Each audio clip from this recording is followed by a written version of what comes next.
It requires, in my opinion, quite an artist and a technician, and that's a hard combination to find. A very important part of doing really good stop motion is the same as any other animation, and that's being able to act things out for yourself and really feel it, and then translate that into what the character does. By getting my own imagination going and seeing how it's going to play in my mind, I act it out, and I play with the puppet a little to see if my actions can be duplicated by the puppet. And if they can, then I talk to Henry, the director, and see if he likes it. They'll memorize it with their body, act it out several different ways. I'll act it out for them. We go back and forth and arrive on something.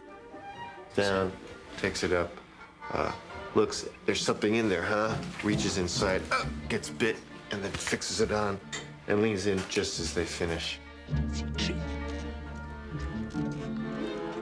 Christmastown. Now.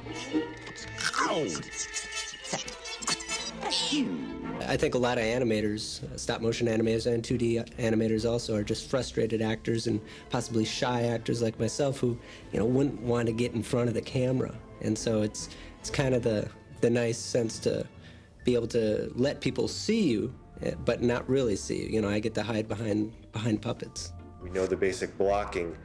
We know the length of the scene within a few frames. So there's a very tight, confined space the animator has to plug in.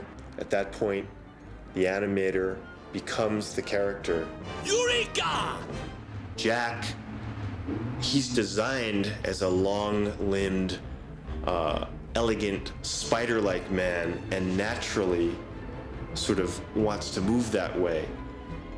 We'll go insofar as actually analyzing that stuff frame by frame with a video recorder just to see how things move. We get the move nailed and lighting, and we shoot tests, and we put them on loops and see them over and over and comment on virtually everything. We do a series of tests called pop-throughs and run-throughs, and I talk with the director. He'll tell me what he likes, the changes he wants, and then we'll go for the final take. We'll just be testing 3 or 4 times to make sure we like the action. And when the animator and the director feel comfortable with the acting that's going on, the overlapping of action between characters, then it's like, okay, now go for the hero shot. But in 6 days, something might happen, like a light might get jarred or the camera might slip. And when you're playing it back at speed, you're gonna notice that. And that sometimes is a shot killer. It's not like a cell animated film where if you have a little problem with a frame, you can go back and erase that line, redraw it, and then rephotograph it. If you have a problem with a frame, you have to rephotograph the entire thing. So you've always got that sort of pressure on top of your head that, while you're in the middle of a 400 frame shot that's taken 10 days to shoot, it's the 9th day and something goes wrong. There goes Christmas. To animate Jack's facial expressions and mouth movements, the animators used hundreds of hand-sculpted replacement heads.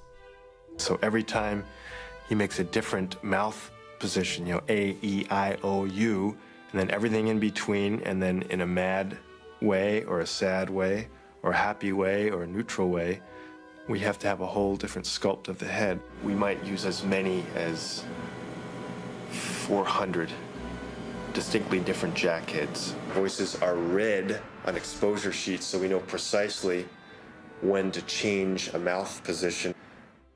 We've fed a photograph of each head into this computer. Then we pick a head to match each syllable of the character's dialogue or song. This establishes which head or mouth position the animator will use. Oh, somewhere deep inside of these bones, an empty